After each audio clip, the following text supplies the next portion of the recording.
This is Democracy Watch. Mark, we've got a new announcement from Pam Bondi here thanking Chuck Grassley for, and I hope you're sitting down for this, for giving her information related to former FBI Director James Comey's failed investigation into Hillary Clinton's mishandling of highly classified information when she was Secretary of State, which means that right now, in the year of our Lord, 2025, we are relitigating Hillary's emails.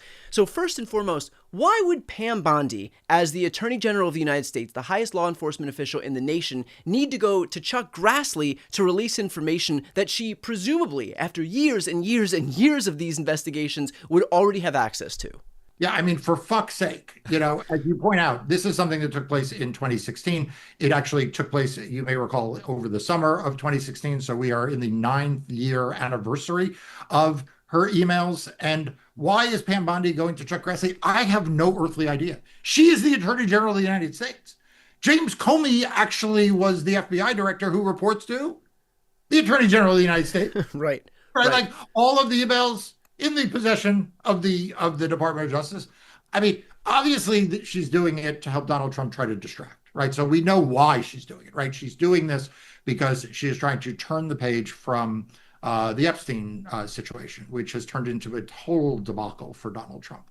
I mean, Donald Trump is obviously now not just lost control of the narrative, which is something you and I talked about in the aftermath, but he is reeling from this. I mean, like just does not know how to get his way out of this, because the fact is, Donald Trump had a relationship with Jeffrey Epstein. It was a documented relationship with Jeffrey Epstein. And, he is now just trying to figure out the best way out of this. And having tried a variety of failed efforts, he has now settled on, let's go back to the future and go back to 2016 and Hillary Clinton and when President Obama was in office. And you see that. So that, I think, makes the most sense. The thing that does not make any sense to me is why on earth they are going through Chuck Grassley. I mean, right. Chuck Grassley is 1,000 years old. I mean, he's a U.S. senator.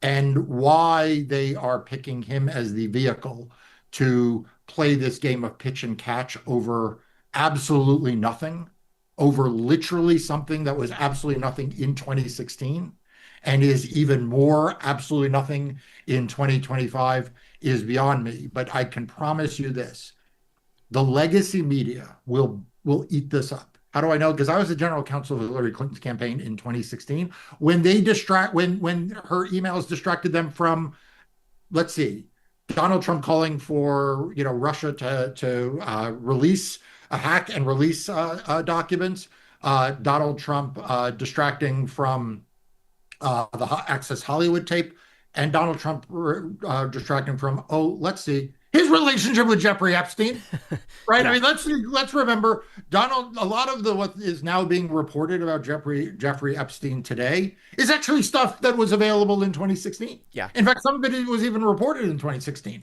But, Donald Trump realizes that if he just says her emails, like maybe the legacy media will once again. Stop right there. Mark just said we're in the 9th year anniversary of Hillary's emails. Think about how insane that is.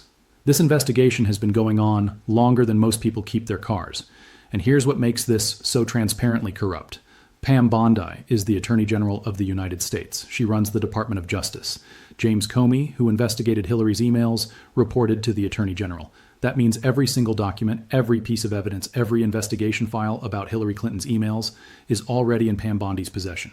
It's sitting in DOJ servers right now. So why is she going to Chuck Grassley, a senator, asking him for information? It makes no sense unless you understand what Mark just explained.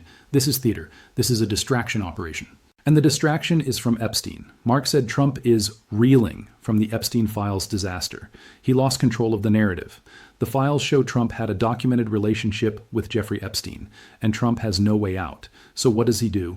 He reaches back to 2016, grabs the greatest hits, and says her emails like a broken record. This isn't law enforcement. This is a propaganda campaign run out of the Department of Justice to cover up Trump's Epstein connection. Drop every ounce of responsible reporting into what Donald Trump is up to, and once again, chase her emails. Right. I think you're exactly right. In terms of why Chuck Grassley, the only thing I can think of is that he's not perceived in exactly the same way that like the Marjorie Taylor Greens or Jim Jordans of the party are perceived. And so maybe Chuck Grassley, at least for them, has a little bit more gravitas, maybe has more gravitas with the political establishment on the right more broadly. And so if we can get Chuck Grassley to be involved in all of this, then maybe it'll seem a little bit more legitimate as opposed to just getting the usual firebrands to relitigate Hillary's emails, because that'll kind of fall flat in the same way that it has when they've been talking about it over the last 9 years. But with that said, I think it's worth asking here too, because granted, it's beyond obvious that this is a distraction for them. And just like Hillary's emails is now becoming their latest distraction, Trump also has taken to trying to attack Barack Obama. And so he's really focused his ire on his political opponents. We've got Hillary, we've got Obama, and of course, James Comey and John Brennan have been in the news lately as well. He's also trying to wrap up the Biden administration officials, blaming them for what he's calling a forgery of the Epstein files. And so we have this whole universe of Democratic leaders of the past who he's drawing back in. We also see that he is perfectly content to weaponize the Justice Department in his favor. And of course, Pam Bondi is not going to serve as any barrier or impediment to doing that. And so is there any worry here that, notwithstanding the blatant bullshit of his claims, that he can still basically weaponize the government against these people? And yes, it'll serve as a broader distraction from the Epstein stuff, but on a more like dangerous immediate level, he can also actually do the thing. He can actually go after these people. Yes, it'll have like the secondary effect of distracting from Epstein, but he can actually go after his political enemies using the Department of Justice right now, as he's wanted to do for so long. I mean, this guy ran a campaign in 2016 where he got his supporters to chant "lock her up" every single day. Might now he be kind of debuting or normalizing us to this idea that he's actually going to go ahead and do it? So, I mean, the first thing listening to your rundown makes me think this guy may be suffering some serious cognitive decline, because if you notice, everything you list is like a decade old. Right. It's like he hasn't moved on. Like literally, like when he's reaching for something, the little synapses in his brain are like Barack Obama, James Comey, Brennan, John Brennan, Brennan, James Comey, Hillary Clinton. It's almost like he's reliving this era, and it's the thing that's on top of his mind. Okay, but to answer your question, Mark just diagnosed what we're all watching in real time. Trump may be suffering serious cognitive decline, and the evidence is overwhelming. Look at who Trump is attacking right now. Hillary Clinton, Barack Obama, James Comey, John Brennan. These aren't current threats to Trump. These are people from 2016. It's like Trump's brain is stuck in a time loop, and he can't move past the Obama administration. Mark said it perfectly. When Trump reaches for something, the little synapses in his brain are like Barack Obama, Hillary Clinton, James Comey. He's not responding to current events. He's reliving the past. That's not strategy. That's cognitive dysfunction. And here's what makes this dangerous. Trump controls the Department of Justice. So his cognitive decline isn't just a personal health issue. It's now weaponized. He's ordering Pam Bondi to investigate people from a decade ago over scandals that Republican committees already debunked. Hillary Clinton didn't do anything wrong. Even GOP-led investigations admitted that. But Trump can't let it go. He fought for presidential immunity, then forgot that Barack Obama also has that immunity. He's suing the Wall Street Journal for billions over reporting on an Epstein birthday letter. None of this is rational behavior. And the most disturbing part, nobody in his administration is stopping him. Pam Bondi is enabling this. She's taking orders from a cognitively declining president to launch political prosecutions against people from 2016 instead of doing her actual job, releasing the Epstein files that Trump promised to release. This is what happens when an authoritarian with dementia controls the Justice Department. I worry that Donald Trump will weaponize the Department of Justice against political enemies. I worry about that actively. I am one of the people he wants to weaponize the Department of Justice against. So right. I fit into the 2016 era because, like I said, I was involved in representing the Clinton campaign at the time. So in that sense, yes, I worry. But, look, I mean, Barack Obama enjoys the same absolute immunity that Donald Trump does. Again, there is like something wrong in Donald Trump's brain because he fought so hard to get presidential absolute immunity. And then he kind of forgets that, wait, there was actually a president before him that might also get that immunity. Right. So like that's kind of a nothing. But the second thing is these have all been investigated. I mean, James Comey was no friend of the Clinton Like James Comey was like not doing any favors for the Clinton campaign. I know because I was with the Clinton campaign. Yeah. James Comey's handling of the emails was absolutely atrocious. And it was one of the reasons that helped Donald Trump win. I mean, the whole, all of the media coverage in the lead up to the election from like October to November was about Hillary's emails, thanks to James Comey.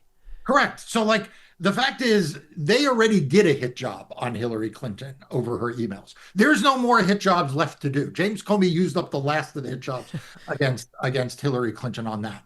And in terms of the other investigations, you know, he turned, I saw the other day, on John Durham. John Durham was his last special prosecutor to do a hit job on Hillary Clinton, the FBI, the law, you know, the people who did the investigation of the of Russians' interference in the 2016 elections. Like he just keeps going back to the greatest hits, but like there was no there before. There is certainly not going to be more there now. Now, do I still worry about it and take it seriously? Yeah, because he can cause a lot of stir and commotion and you know appoint you know and insist that the Department of Justice you know do his bidding and drive up people's legal fees and their worry and all of that. Sure. But at the end of the day, there's nothing that is going to come of this other than Donald Trump trying to distract from this. But I do want to ask you, Brian, a question. Were we not promised that Donald Trump and Pam Bondi would respect the normal separation between the Department of Justice and the White House? I mean, he's just ordering things up. Like the legacy media is like just glossed over the pretense being dropped that somehow Donald Trump doesn't control the Department of Justice, which he does. And everyone's like, oh yeah, well, of course Donald Trump controls the Department of Justice. I mean, Merrick Garland couldn't be seen in the same zip code as Joe Biden without Republicans and Fox News claiming foul. Right. I mean, the whole Bill Clinton, Loretta Lynch thing was a scandal for years. And yet now you have Donald Trump going into the Department of Justice, basically telling prosecutors who he would like to order hits on and like brought up you know what I mean? And so, and nobody bats an eye because it's just baked into the cake that you know, that this is who Donald Trump is. And so he's graded on a curve and we just kind of ignore the fact, or legacy media certainly ignores the fact that what's happening is not normal. And by virtue of treating it as such, they are helping normalize it.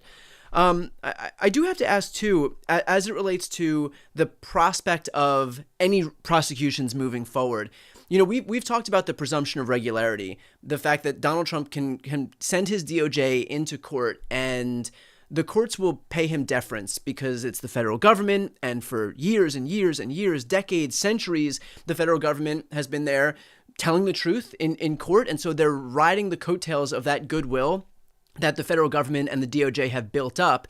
If the Trump administration does opt to move forward with some political prosecution of Hillary Clinton or Barack Obama or James Comey or John Brennan or any of these people that they've threatened, does that obliterate in the eyes of these judges any presumption of regularity, which, by the way, is already getting chipped away at right now because we've seen the ways that this administration is going to defy court orders or push the legal limits of any laws that they try to fight? Would that just kind of ultimately backfire on the administration in the sense that if you do that, if you take Hillary Clinton into court or something like that for something that's been litigated in Congress at the DOJ for the better part of a decade, does that just destroy any semblance of regularity or goodwill that this administration might have built up? Yeah, I also want to add one other thing. Hillary Clinton didn't do anything wrong. Right. Like even the Republican-led House Oversight Committee and all of the committees that investigated her, those Republican-led committees said the exact same thing.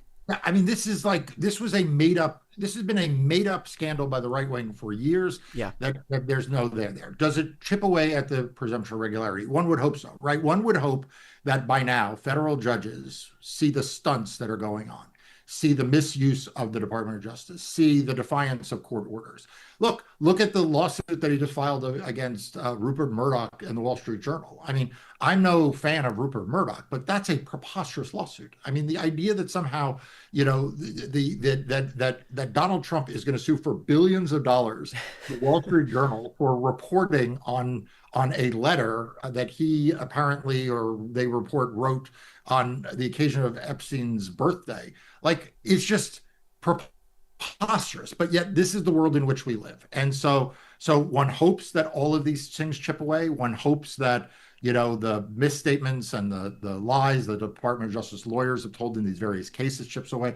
Like, one would hope that the fact that, like, he appoints people like Alina Habba to be the U.S. Attorney in New Jersey chips away at it. Like, one would hope that all of these things are making the judiciary wake up. But who knows? Like, I worry that it is so ingrained in them that they have to give the benefit of the doubt to the administration and the Department of Justice, that there's going to be a lot more heartburn ahead. Look, we're only 6 months into this administration, and already there's all this damage. We have another 3.5 years of this. And so, I hope that the courts are wising up to this, but we will see.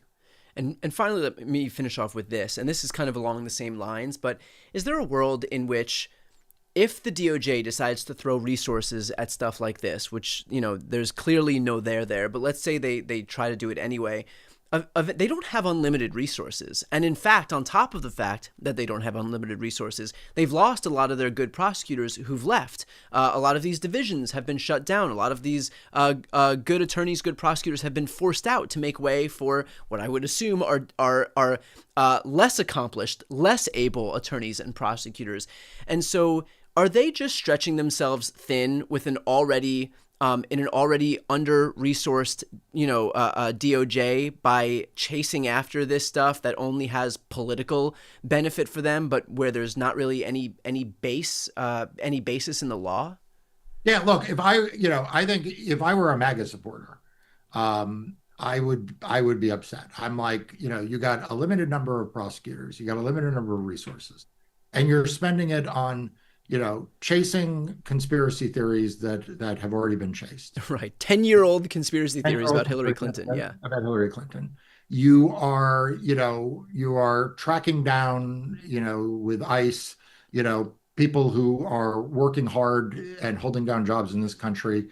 And you're not going after the worst of the worst. You're not going after organized crime, right? Because every time you do these other things, you're not using resources for that. You're not going after drug cartels. Instead, you're doing this. And by the way, on top of all of that, the one thing that Donald Trump promised from his Department of Justice, that J.D. Vance promised from his Department of Justice, that Kash Patel and Don Bongino promised and insisted would happen with the FBI, that Pam Bondi promised as Attorney General would happen, is the release of the Epstein files. And let's not forget that. Like, let's not forget that the reason why they are doing all of this with Hillary Clinton is because they don't want to release the Epstein files. Yep. The reason why Donald Trump is saying, I instruct that they release the grand jury material or the grand jury transcripts. Well, you know what the grand jury transcripts aren't?